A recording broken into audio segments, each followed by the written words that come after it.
I'm Robert Scoble, and you know I'm a freak about location-based applications on my iPhone and Android phones. The company that we're visiting today has an interesting spin on knowing that you're inside a store, and we're going to hear more about that.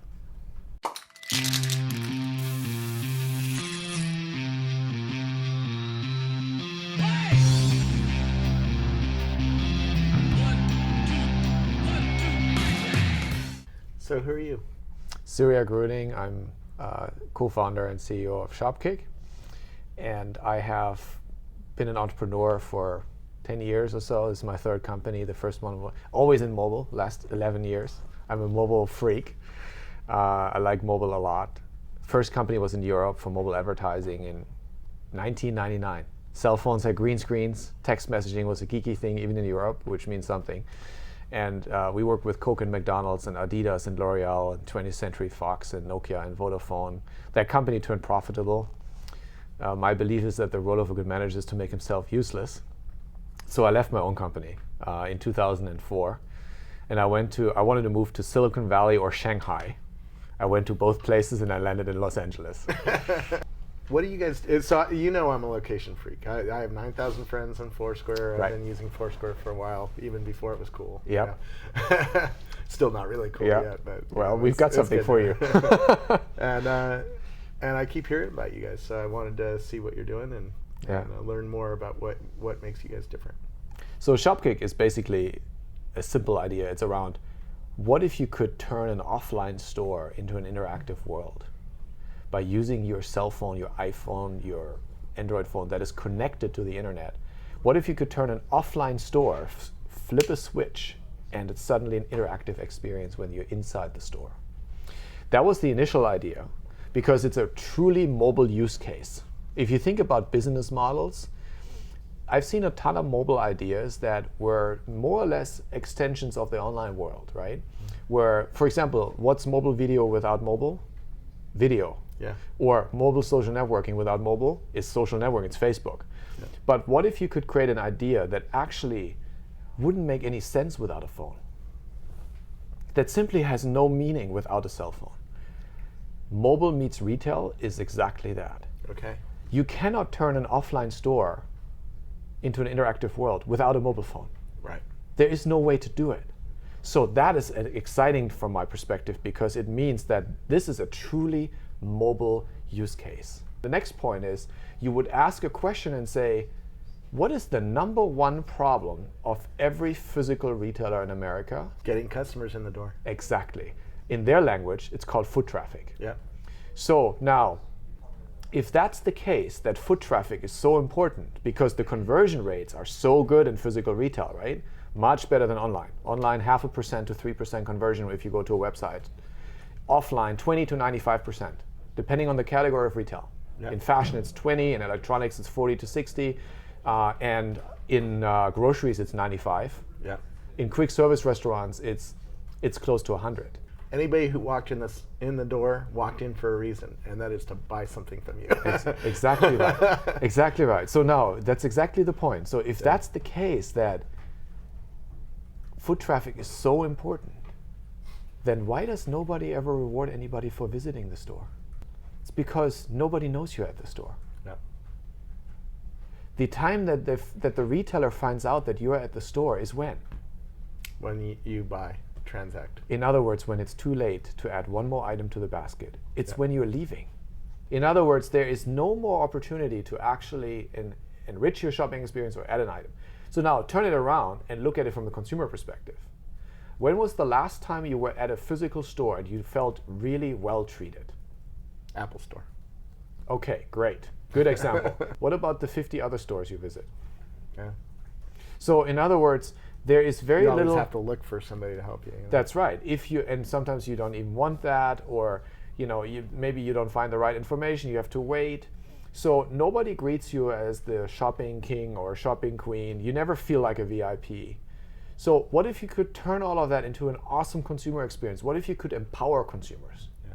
And you could actually give them the feeling that, not just the feeling, but the reality that they are actually in charge, that they get rewarded, they get valued. They get better information in the store. You walk through the store, you scan a barcode, you immediately get a product review. What if you could take it to the next level and you could reward yourself just for walking in? And that was the vision, because that is fascinating from one other perspective, I think. It's the physical world equivalent of an online click. Yeah. Because online, when you're interested in a page, you would click on a link, it takes you to a page, but you haven't bought anything yet. Yeah. In the physical world, when you're interested in a store, what do? You walk through the door, Yeah. but you haven't bought anything yet. Yeah. And Google built a pretty nice business on clicks. Yeah. It's called paying for traffic. Yeah. Well, what if you could pay for foot traffic? That's Shopkick. Okay. And in order to solve that problem, we actually had to start much on an infrastructure level, on a much deeper level than we had initially thought. Well, explain what you do, because you put a box in a store, right? That's right. Why did you have to do that? So by the way, we didn't And want what to. does that box do? Yeah, we didn't want to do this, but we found out we had to. So the problem is that GPS on cell phones has an accuracy radius of 50 to 1,000 yards. Yeah. And the average is not 50 or 70, by the way. The average is way higher. Interesting. So in other words, if you were a retailer, would you want to reward somebody for being in the parking lot? No. Or even worse, next door at another store? Probably not, right? So you're not going to really provide a business opportunity for retailers unless you know they're in the store. If you knew they were in the store, would you like to take your marketing dollars and reward the consumer, or would you rather pump it into billboard advertising? It's much more immediate. Yeah. For the consumer, it's great because now the marketing dollars that might otherwise have gone into a billboard go into your pocket. Yeah. So now, in order to make that possible, you have to know that the person is at the store. And that's what this is for. So What does that do? we created this box. We call it the Shopkick Signal. And it emits an inaudible audio signal. Okay. Your smartphone can pick up that signal. Inside the signal, there is a unique code that's different for each store. Okay. We can even take it further. In the future, we can take it further where different departments inside the store have a different code. You could be welcome to the home theater section and then to the computer department. That's how accurate it is. It is so accurate that it literally is not it is not being picked up outside the walls of the store. You could be in the outside looking at a glass window of a store inside the mall where there's no GPS. You're outside the store, no signal. You walk through the door, it says, "Welcome to American Eagle. Welcome to Best Buy, welcome to Macy's." Now, so this is a speaker. It's a speaker and a lot of logic. It's actually relatively hard to do because of interference and echo effects and all that. It's not easy to do. Okay. So we filed patents for this, and the notion is, we call it's the first presence technology Yeah. versus GPS being vicinity technology. Okay. And that's a huge difference, because if you think about location, the massive value gets unlocked on the last feet. Yep. The closer you get to real accuracy, the higher the value that is being unlocked. And the unlocking of the value happens if you know presence, not vicinity. All right. Now, if you have a fairly big store like a Macy's, Yes. which the bigger ones have multiple levels, right? Right. San Francisco. How or do you New cover York. that? How many do you need to cover that? In our app, in the Shopkick app, we train our consumers to pick up their rewards right at the entrance. Okay. So you only need to cover the entrances. But the range of these devices is actually between 50 to 100 feet, sometimes even more. Okay. If you have a store like an American Eagle, you need maybe 2 devices. Okay. If you have a Macy's and you have 5 entrances, you need 5 devices, 5 Shopkick signals. If you want to bring people to different parts of the store and reward them for that, or show special offers, but only if you're in the women's section, then you need another one up there. But each one is less than $100. Okay. And So you don't very need low cost, low cost, and you just need power. just power, no Wi-Fi, no internet, nothing. Okay. And the cool thing is also the box doesn't know where you are. There's no privacy issues. Right. It's just emitting a sound. That's right. It's like a GPS signal that you pick up or not. You decide that, right? The satellite doesn't know where you are. The box doesn't know where you are either. So it's 100% under control of the consumer. Otherwise, we wouldn't have done this. That's brilliant. How did you come up with that? Well, it's this team. I didn't come up with this. This was this team. What we said What was the idea? I mean, who came up with the idea of let's do an audio signal that Well, there was a meeting last year when we started the company, and there was a lunch meeting, and the team went through the different input sensors of the phone and said, what can we do? The compass, that's not really, most phones don't have it, it's not accurate enough. Wi-Fi, too much work for the store, too expensive. NFC not deployed yet, stores don't have it. RFID, the same problems, chicken and egg issue. And even if you did have NFC, you would have to hold your phone against something right when you walk. It's kind of awkward. And then the microphone. What can you do with a microphone? Well, what if we had a signal that you can't hear? And then we tried that, and it was amazing. It's literally like magic. So, for example, here, when you walk into the store, right now we're actually emulating that we're at Macy's. Yeah. So it picks up a Macy's signal, and guess what? Macy's. Welcome to Macy's. You just got 60 kickbucks, and the kickbucks you can turn into rewards, and the rewards can be Facebook credits, and you can play games online. You can download songs. You can donate to charity. There's 30 different charities on it. I've already gotten some. I just literally signed up right before walking in, and I got some kickbucks. So tell me about the game. Shopkick is a place where you can earn lots of kickbucks. Oh, really? I'm going to walk around. You should visit us. Yes. It sounds like you have a Macy's here and some other store down the hall. There's a Best Buy right over here. Yes. I can collect a lot of bucks right in one office. Tell me about the game mechanics, because game mechanics seems like it's built deep into the app. It is, yes. So the whole idea of Shopkick is that your shopping experience actually becomes awesome. I mean, that sounds almost like an oxymoron to many people. Yeah, I hate shopping. There we go. Maybe you won't anymore. I even hate shopping at Apple. I like to get in, buy something, and get out. Yeah, but what if you could walk around the street, and so this may sound a little bit funny, but the notion that we have in our heads is that you walk around and great things fall from the sky right into your lap, into your phone as you walk around. There could be a reward, there could be a surprise. We've got a bonus board in it talking about the game mechanics. It's not just special badges, which are going to be quite fun, but there's other stuff. Like suddenly, if you check into a place, you're not there yet, you're checking in, you're not walking in, a bonus may pop up. And if you collect 2 more, you might actually collect a double kickbucks reward for your next walk-in at Best Buy. Or you get an extra 10% off at Sports Authority. Or you might actually get a free song download. And the higher you go up in the game, the higher the level is that you're on, the more of those bonuses you can collect. Yeah. And they go into your profile. And then you can also leave your picture, your Facebook picture, on the wall of fans. Each store has a wall of fans.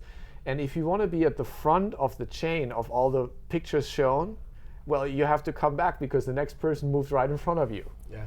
And so that's fun stuff, right? But essentially, there's 3 elements of Shopkick. A, you get rewards just for walking in. B, you get great offers. At American Eagle, you can get 15% off your entire purchase right now at Shopkick. That's exclusive to us. And third, you can get entertainment and fun. And if you think about the rewards, one thing that I personally find is pretty cool, you can stand literally at Best Buy in the queue. You're not there at the cash register because he or she is busy, and you've got 10 seconds left. You open the app, you go into rewards, and you say, oh, you know what? I've got 500 kickbucks, I want to use them. Click.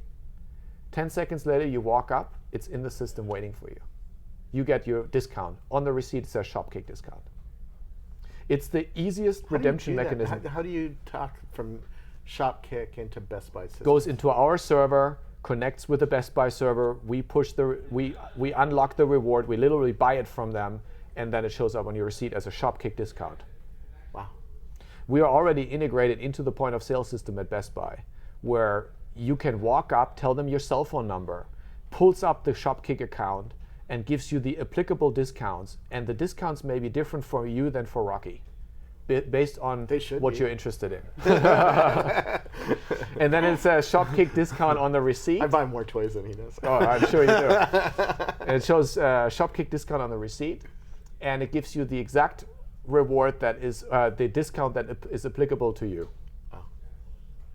Okay. And at Macy's and in Sports Authority and American Eagle, you might have to show your phone, and they have to type it in, but that's all coming. And Simon Malls, I don't know if you know about this. Simon Malls is a partner too. It's the largest mall operator. Interesting. 100 malls will have. We're already in 600 stores, and we'll be in 100 malls in the next 3-4 weeks. Wow. So we're really excited. We have been looking forward to this moment for a year and a half of work. So very cool. How do you make this viral? So right now it's actually not very social yet, because we're not a location-based social app. Right. We're a location-based shopping app. Right. So you're not like Foursquare, or GoWall, or Whirl, or no. We're really focused on the shopping experience. Okay. But it will become very social, and it will become much more interactive with other people that you like.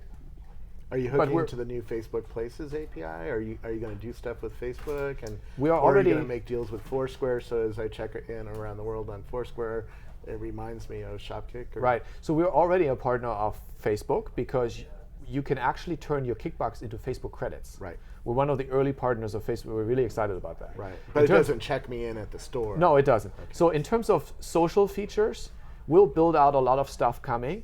Everything that we do, though, will be related to shopping, because that's what Shopkick really is about. It's location-based shopping, and we actually think it's a new category. Mm-hmm. And we think that's a super interesting one because of what I said initially. It's the truly mobile use case. It doesn't make sense without a phone. Yeah. And that's what we want to do. Everything that's social that fits into that, we will do. And everything that doesn't fit, we will not do. Got it. Very cool. Tell me about the infrastructure. How are you building this company, and what are you learning by building a modern mobile company? Because you've been in it a while. What's changed about building mobile companies since the green screen era that you talked about to the modern world, right, where we have Android and iPhone and Windows. The biggest change is the screens are no longer green. Yeah. You could actually do a bit more with it. So joking aside, there's a lot of stuff that's changed. You finally have location. But nobody had the presence, so that was the last piece missing, which was what we wanted to do. B, this is so much more open now than it used to be. And we might still say it's not 100% open, but it's like it went from 5% openness to about 90% openness. We can sit here and code like crazy, and a week later our app is approved, or a few days later. It's amazing. So that's a big change if you have a long-term perspective on this. Yeah, in the 90s, you would have to talk to a carrier to get your app distributed onto a phone set, right? And then you would wait a few months and see if you got lucky to be approved, and then the answer might have been no. How much innovation does that spur? So we're in an amazing situation right now, actually. The third big change is when you build a startup today, you used to have millions of dollars in costs for hosting and for hardware and so on. And today you do that in the cloud with Rackspace, and then Are you guys on the Rackspace cloud? Yes, we are. Mm-hmm. And then you actually have a completely different cost structure. So that's a big change. But in the mobile world, I think the biggest change is that consumers want to do way more with their phones than they used to want to do. And now the hard and the software is coming together. You have an unbundling of hardware and software, where you can write for an operating system, and then you have a distribution mechanism through the App Store to reach the consumer. And if you think about how what that led to in the computer, in the PC world, to an explosion of content, that's what's happening now. Are you going to license this technology to other companies that aren't shopping? Because, for instance, I'd love to do this for Disney, right? At Disneyland. Mm-hmm. I'd like to put hundreds of these throughout the park. Yeah. That, as you're walking around, would augment your experience and tell you stuff about where you actually are. There's so much opportunity for this. We're really excited about the idea of bringing this to lots of other forms of uses as well. Yeah. So this is. So are you going to see other companies spring out of Shopkick that might not be shopping, might be like Yeah. You know, There's- just parks. You know, things to do in parks, things to do in. Absolutely. There's almost boundless opportunity.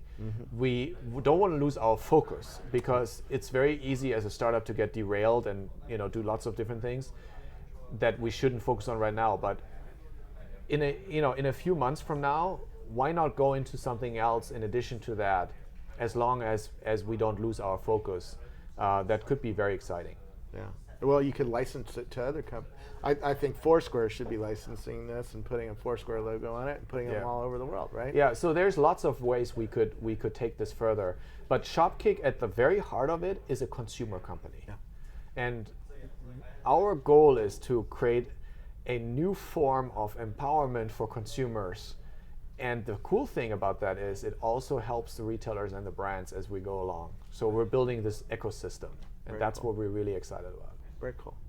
Well, thank you so much for showing this to me. I'm going to play with the one who will really play with it is my wife, because she likes shopping a lot more than I do. Yeah, I would love to actually. We still have a lot of work, but so if she has feedback, let her tell us. Very cool. Well, thank you so much. Thank you.